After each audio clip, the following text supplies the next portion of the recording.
everybody. Welcome to Best Whole New World. We have the beautiful and talented and funny Risaria Langley here from the UK and following your Bliss. And she is magic in action because she has been totally following her Bliss.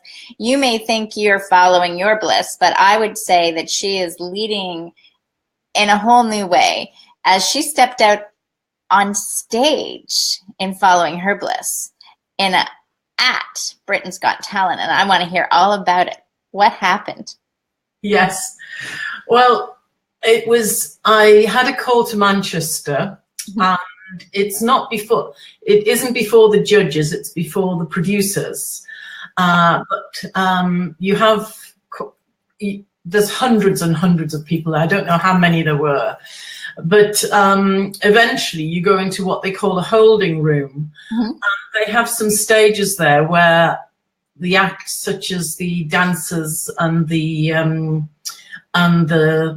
acrobats, can practice. So you see all the youngsters who have such a great energy. Mm-hmm. And I got talking to this group of young people from Yorkshire who left really early in the morning to get there and were so excited. And they were an African gospel choir. Oh, wow. They said, but we're not from Africa. These little Yorkshire girls were talking.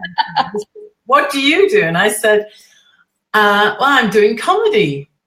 And so, of course, the challenge for me was they said, oh, well, tell us a joke.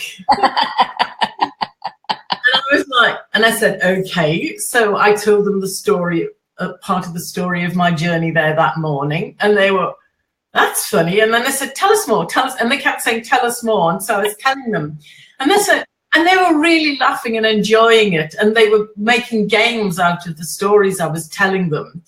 And they said, are these true stories? And I said, yes, they're all true. And they just loved it. So we had a really good time together. And when they got called before I did, mm-hmm. And when they came out, they were so excited because they'd been picked. Oh, wow, that's cool. Great. And I went in, and so I'm in this huge room with two producers, and they asked me to tell them about myself, which I did a little bit. But I realized I started to put myself down. Ah. Funny, because I was telling them about Edinburgh, and I said, so you get used to sort of to talking to 0 or 20 people. Mm-hmm. And I thought, it was afterwards I realized what I was doing, and I was telling them the jokes, and I found they were starting to laugh, but then they were stopping. And I don't know what that was about, but they just said, yes, it's really difficult telling jokes to just 2 people. Thank you, but you're not what we want for Britain's Got Talent. And I said, that's fine. And for me, it didn't matter because I felt the little girls were my audience.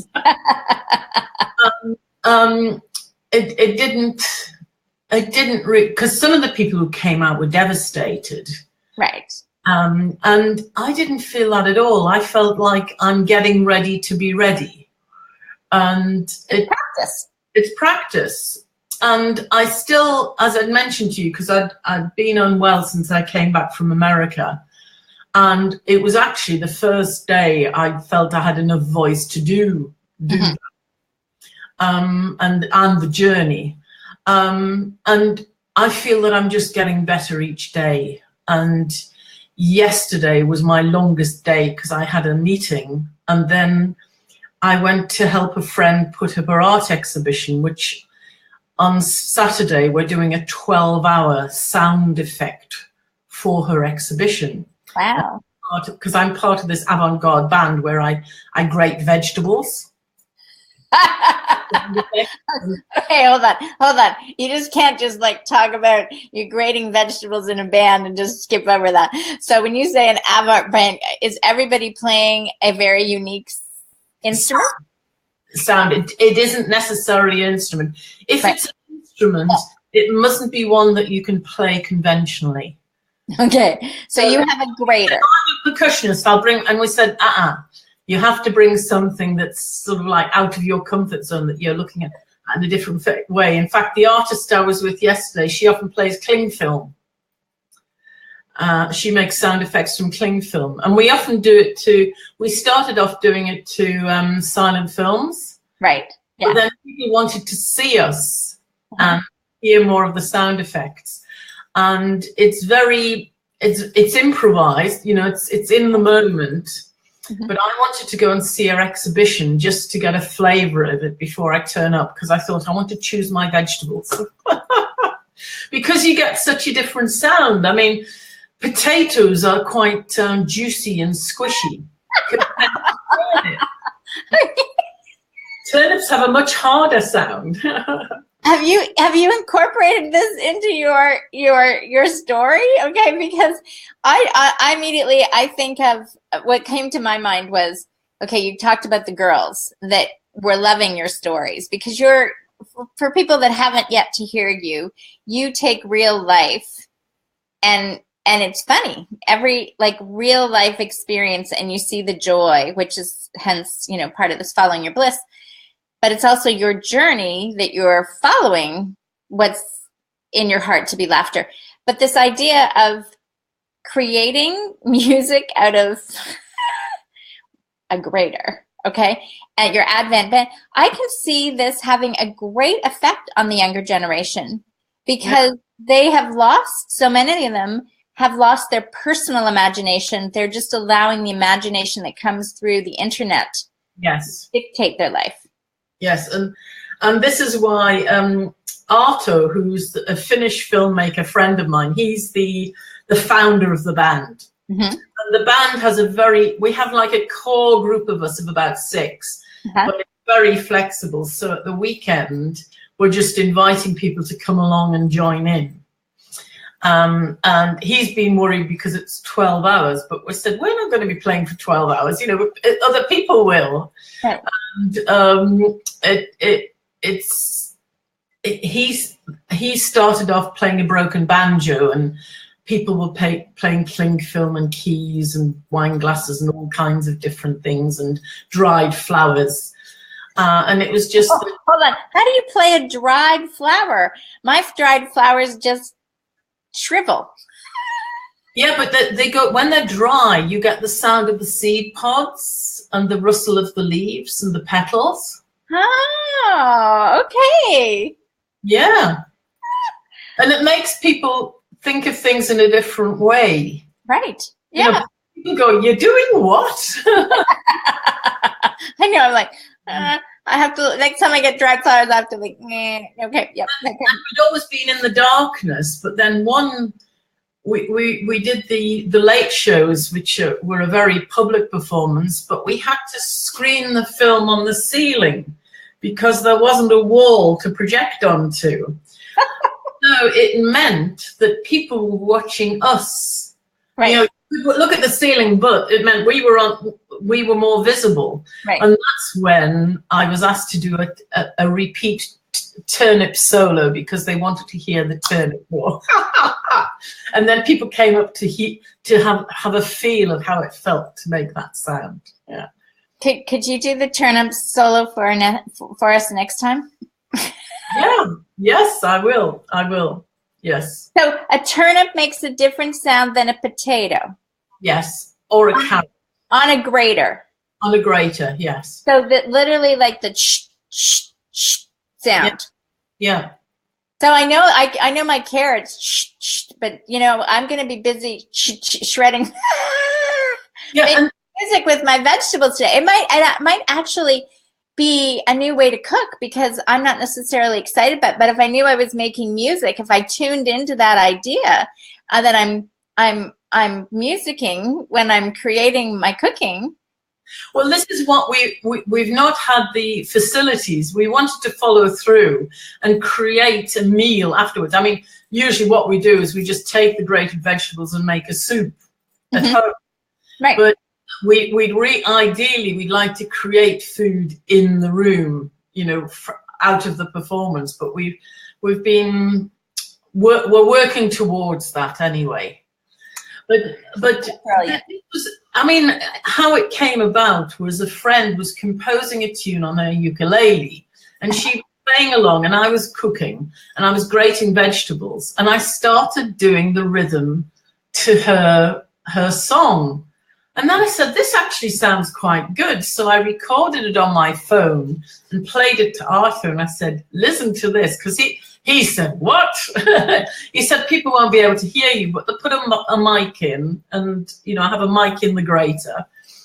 And last time the mic was too loud. I felt I couldn't grate because they'd amplified me so much that each sound was like, brum, you know, it was like really loud noise. Yeah. And Beetroot's good, but I've only done one performance of Beetroot because it's so juicy and messy. And purple.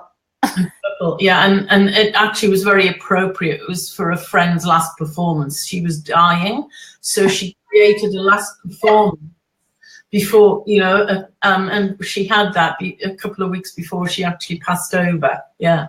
Oh, she really did pass over. I was thinking it was. No. I was thinking when you were saying that, okay, that it was her dying performance, so the purple juice was like the blood. Not so that's where I was going. Okay, no. Not the blood, but she was actually on a bed of tissue and had blood poured over her, and I was grating the beetroot as blood, and so it was very, very moving actually. And we had a choir. Yeah. Wow. Yeah. It's amazing to me, see that you are actually, okay, like you've had a whole life, right? A very full, accomplished life. You know, raising, you've got young adults, right, that have raised, do they have their own kids or are they still single? They're still single. My daughter has a boyfriend, but I don't think she's ready for children yet. I don't know. And my son has just landed a new job in Singapore. Yeah. Where he's moving in the new year. So on my birthday, he rang me and sang me happy birthday and said, by the way, I've got a job in Singapore. So I'm very excited for him. So that's next year's holidays. Yeah. So you were, okay, so you realized that part of your experience and following your bliss and your journey, because it's all a journey, right? We love to think of these ideas and we watch these shows, Britain's Got Talent, to go, oh, who were they? And then they became an overnight success. But sometimes those people were auditioning for years before, but we only see them on the TV for the first time. Yes. I mean, I met one woman there. This was her third or fourth audition. Mm-hmm. Over the years, and she still hasn't gotten to before the judges. She's still just auditioning among the producers, but they are encouraging her. And it's like they said, oh, we'll see you next year sort of thing. And one thing I hadn't realized, there's a huge form to put in about all your videos that you've made. Mm-hmm. And where they are online, and also to say which TV shows you've been on or have applied for. And I was thinking, at first I was thinking, oh, they don't want you to have too much exposure. And I thought, actually, they probably want somebody who's experienced in front of the camera. I don't know. Well, I think it varies because to me, the two people that always stand out for me, and that was part of the production, right? Because you know, as you just described, you go into the producers first, they see, okay, this is a good story, and they make it part of the TV show, is Paul Potts, you know, the quiet cell phone sales rep, and with the great opera voice, and then Susan Boyle, you know, in those respects that, hey, and so there is that element that they certainly didn't have this long history of, or at least that we're aware of. Susan Boyle did, because she'd actually she'd been a finalist in another talent show. And they showed clips of her on that and things like that. Potts had, because some people were saying, oh, he's not come out of nowhere, he's been doing this, this and this. Right. Of course, you do need to be doing this, and this, because this is how you improve, especially as a singer. And so we were led to believe in the story of what was presented, that they'd come out of nowhere, but they've actually had enough experience to get them to be there. yes, yes. And Susan Boyle had done a lot of church singing, which you can get a lot of experience in church choirs and church productions, because my mother's church, they used to do amazing productions there. And also she'd done TV talent shows. And I didn't, I didn't tell them about the band. And then I thought, actually, this is all performing. And it's about putting yourself forward. And one thing that they said to me is, how long did it take you to prepare this? And I didn't know what to say. And I said, a couple of months. But what I realize now, that it doesn't matter if it's what they want to hear, but what I read afterwards, I realized what I wanted to say is, I've written one of these this morning, one of these yesterday, and there's another one that I wrote a few months back that I've had the most interest with when I've told it to audiences. Mm-hmm. So I'm writing all the time. Right. And it's coming up, things are coming up.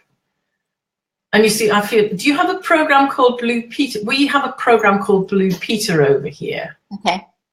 It's a children's program. And one of the things they do is they always make things like out of old toilet rolls and stuff. They always like Santa Clauses or something. Mm-hmm.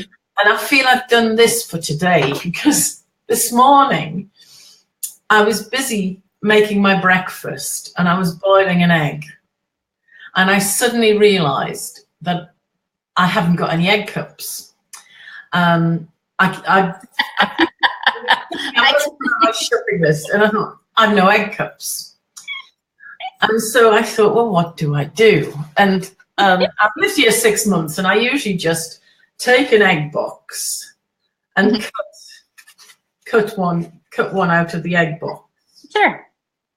And this morning I thought, yeah, but it doesn't look very nice. And I thought, I really want to make it look nicer. So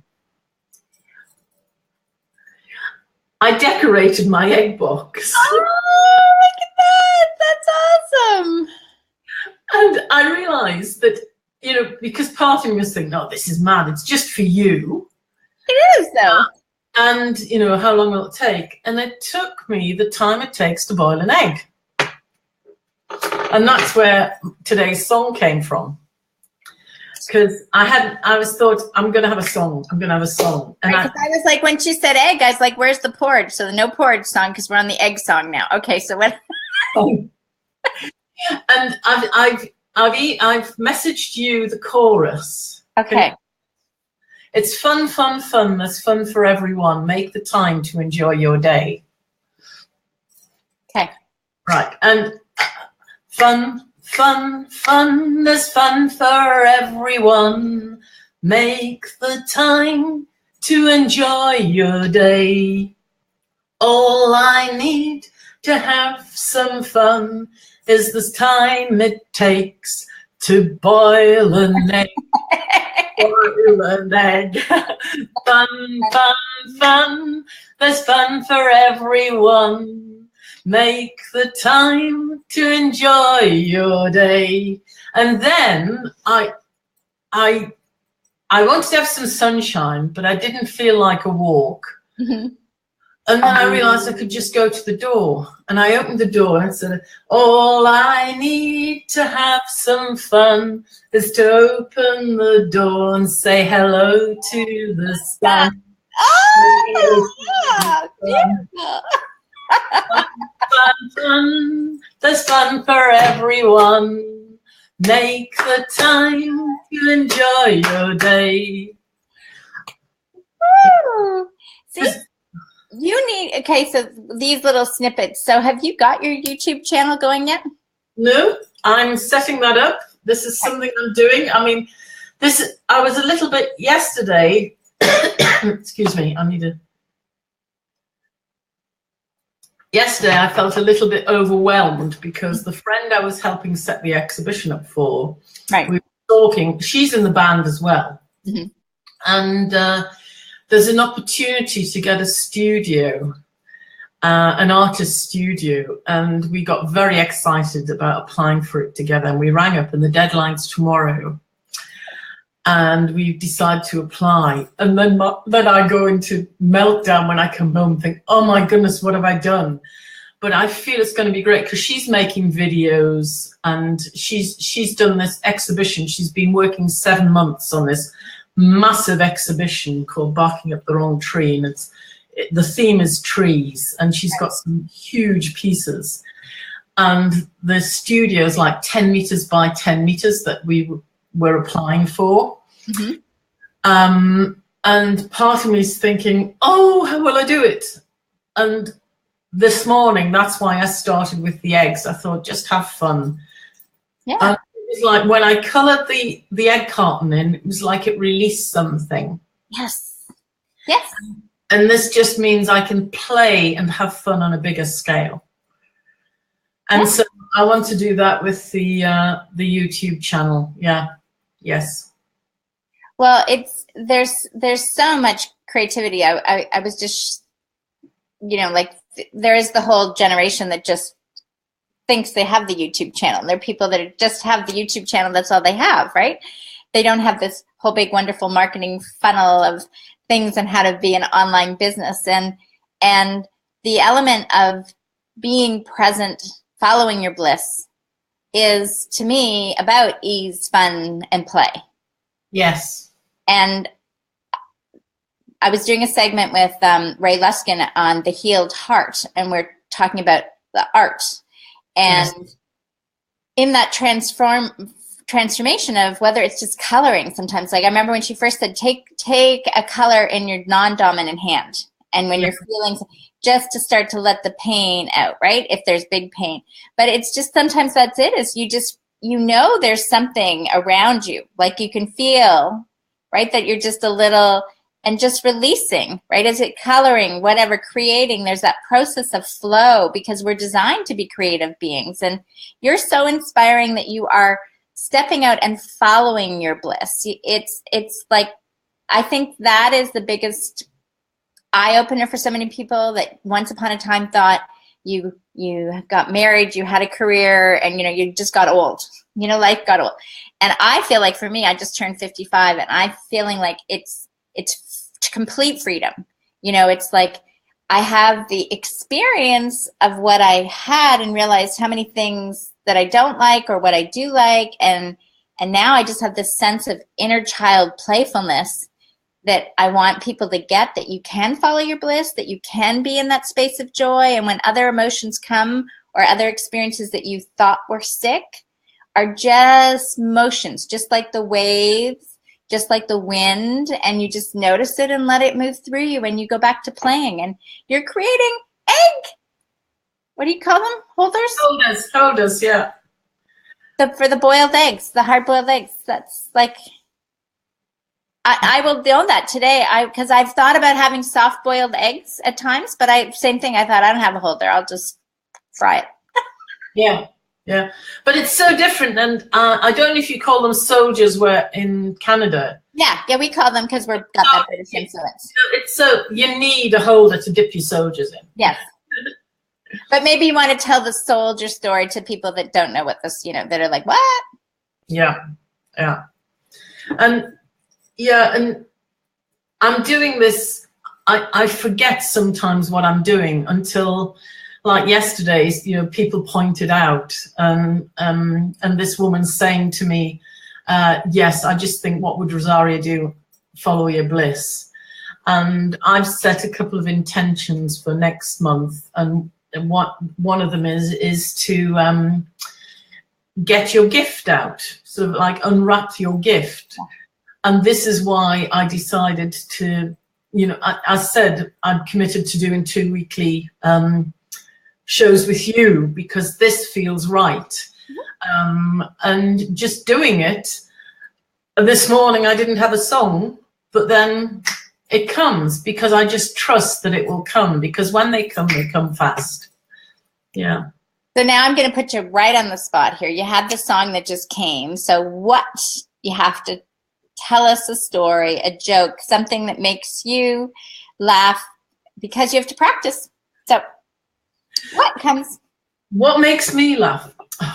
I always say my favorite joke is one from when I was very young, is what's green and hairy and goes up and down. Green and hairy and goes up and down. I'm going up and down. Yeah. A gooseberry in a lift. Gooseberry. And I just have this image of this little gooseberry in a lift.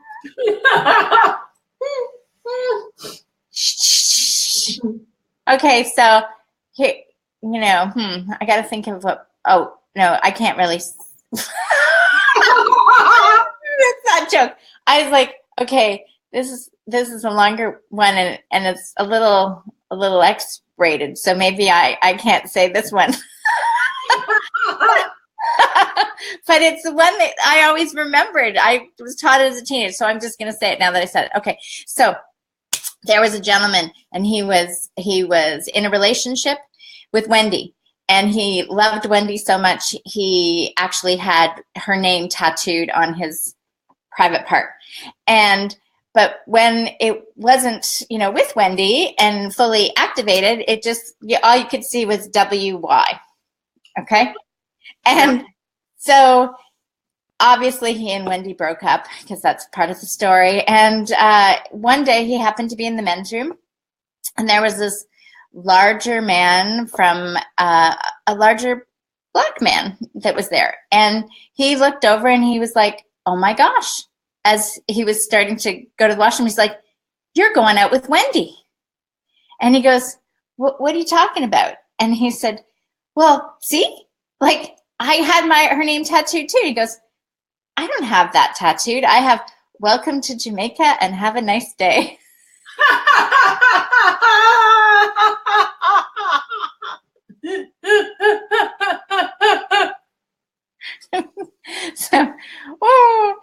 So one of my beautiful friends had told me that one, and he was from Barbados, not from Jamaica, but yes, that was always stuck with me because quite the difference.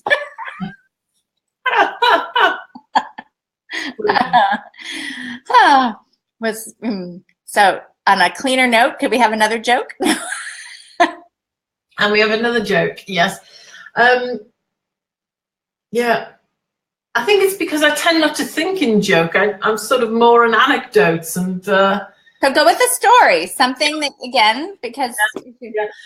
What happened on Saturday was I had to leave before at 5:30 in the morning, and I hadn't had time to go to the bank to get cash, so I just had my card. And I thought, well, I'm all right. I've got my tickets. I'll just pay on the train for a drink on. And I got on the train and I asked for a hot chocolate. And I said, can I pay by card? And he said, I'm really sorry. It's cash only today. We don't have a cash machine. I said, oh, okay. And I just said, okay. And 10 minutes later, he comes back with a cup of hot chocolate for me, apologized profusely and said, I'm sorry, it's my fault. I haven't got a machine. Here's a chocolate for you.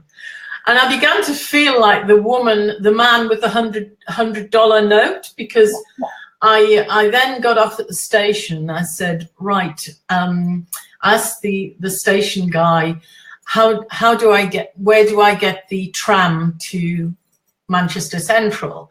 And he showed me, and he said, and you get the ticket up. And I said, can I pay by card? And he went, no. And he said, one moment. And he went away, went to one of the women, because a lot of people had tickets that take you through Manchester, came back and gave me a ticket and said, just use this. And it was just like this all the way. So it felt like, when you trust the ease and flow, you just go with it. Yeah. Now here's the I have for you is when you realize you didn't have time to go to the bank, did you just let go of it? Or like so many other people, that's where they get stressed out, and I would say that's where they limit the experience. Did you just... I just let it go, because I knew I timed it, because in the morning, at the weekend, the buses are like 1 hour. And I thought, I don't want to go there at 5 o'clock and be waiting an hour. Mm-hmm. I thought, I just my conscious thought was, I trust the ease and flow. And literally the bus was bang on time. The metro was bang on time. And I just had time to get my ticket, get over the bridge and onto the train. So I knew that I wouldn't be able to get cash at the station. And I just thought, well, it'll happen. I just trust it. Yeah. I just see what happens. Yeah. And that's just allowing it to happen. Yes. And that is the difference, that you trusted and allow it. And hence you were rewarded and you received the hot chocolate with the apology, then the ticket, because it's receiving what the universe has. Yeah. Right? And for those that are listening to that, just remember that next time, as soon as you feel like you're supposed to do something or go to the bank and you don't, and you go, oh, now what am I going to do? And you get stressed, you limit the experience versus just saying, oh, I know it's all going to work out fine. And I love those moments. When that happens, you just convince yourself more and more that you can follow your bliss, because it always works out. And it's that thing of when it feels like effort, then I think, okay, that feels like it's an effort. I'll just let it go. Yeah. Because part of me was thinking, should I go tonight? And I felt, no, that feels like too much effort. I'll just trust. Yeah, it's that. And sometimes I think this thing of being prepared, of always being prepared, can be a bit of a trap in a way. Mm-hmm. Because sometimes you can try and prepare and you fool yourself, you know, and the challenge will come up in another form. So yeah. It's just letting it go and trusting. Yeah. Well, and it's a lot more fun, and I find, right, when you have those moments where you go, oh, okay, I can't go, I got to trust. And then you go, oh, thank you. Because you're not even expecting the hot chocolate, right? You went, okay, I can't pay. And then he shows up and you say, and it felt really good, didn't it? It did, yeah. And I had a bottle of water, and I just thought, okay, and I just let it go. And I was completely surprised when he came back, and I just thought, oh, this is great. And he just said something else, it's like first class. And I thought, yeah, traveling in style. Yeah, it's like the universe provides, here it comes. I didn't even have to ask this time, right? Yeah, and it was all for free. Exactly. No, I feel that's what we're learning, the art of receiving. Yeah. Because the universe, we were gifted the body, we were gifted the earth, so we were gifted this. We didn't do anything to get it.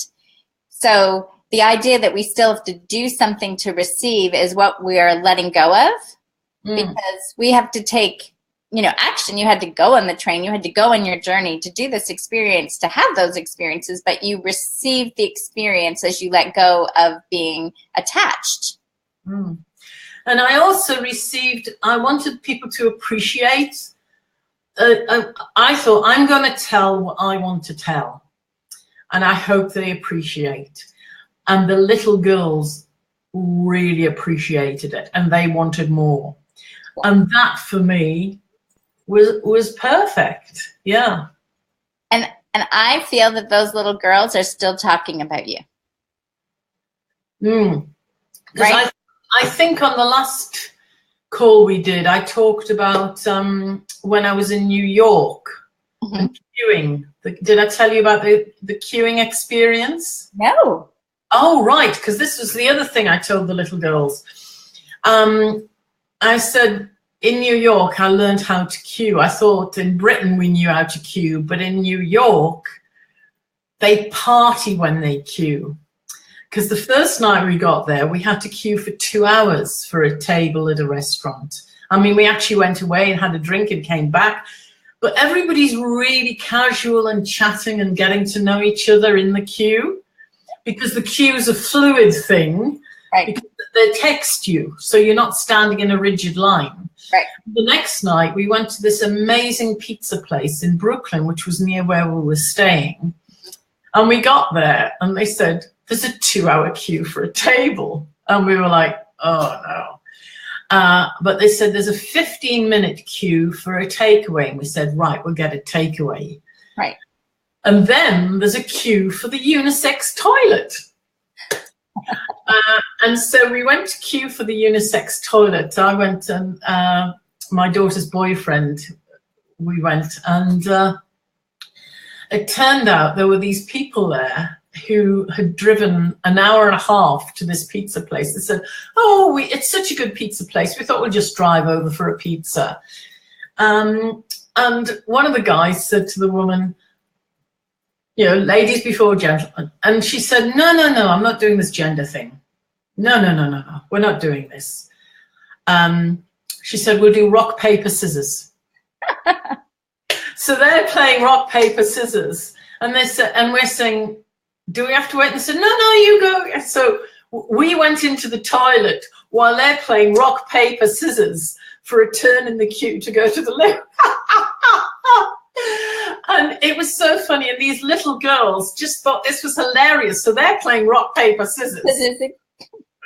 Yeah, and this is what I mean. So New Yorkers party in the loo queue. Well, the part of the loo queue. There you go. So a queue, now that you've all figured out, if you didn't know what it is, it's a line. It's a lineup. Right? And so, what do you call it? I call, like here, because we're in between, right? We'll call them a queue, but then we'll just call it, you know, like you're in a lineup. You know, you're in a in that sense. Join the, you know, whatever. Join the line is what you hear a lot of the times. But that's the beauty is recognizing that we have different experiences, right? And it's different language. And it's just like when you were first describing about getting on the train, right? If some people have never been on a train. Like I know when back in Toronto, when we used to talk about going to the, I'd say you get on the subway and they're like, a subway? Like Prince Edward Island here, they don't have a train. Like we had a train way back when. Now we don't even have trains on the island. They're totally gone. So some people have grown up never being on a train, let alone know that you can get service on a train. You know what I mean? It's all perception. You know, they could have watched Annie. It's like Anne of Green Gables. No. Yes, and I mean here at the moment that the roadworks, there's some massive roadworks going on because they're building a new. They're extending the tunnel under the river, and so the delays are just quite ridiculous. So more and more people are using the metro, which is the subway train. Yeah. It goes over and underground. And so more and more people are using it. So you're getting all types of people coming on the train. And you see people who aren't used to using it. You know, it's a bit like they're like Bambi, and they're sort of like, you know, what do I do now? How do I get the door open? Things like that. Yes. No, I remember the first time in London, and the extent of the subway system was a lot bigger, the tube, than in Toronto. But then I remember staying at people's houses, and I can't remember where, but so then I had to get up and go on the train, right? The real train to get to their place. And that was, it was a different experience because the trains seemed different. Like they seemed more real versus I did have a GO train, but it was more like a glorified subway, it seemed like. You know, so it's just the subtle little differences of recognizing, but, you know, it's so much more efficient. Yes. And when I was in New York, luckily my daughter and her friend, they'd sussed their way around the subway a bit because we were saying that the London Underground is much better.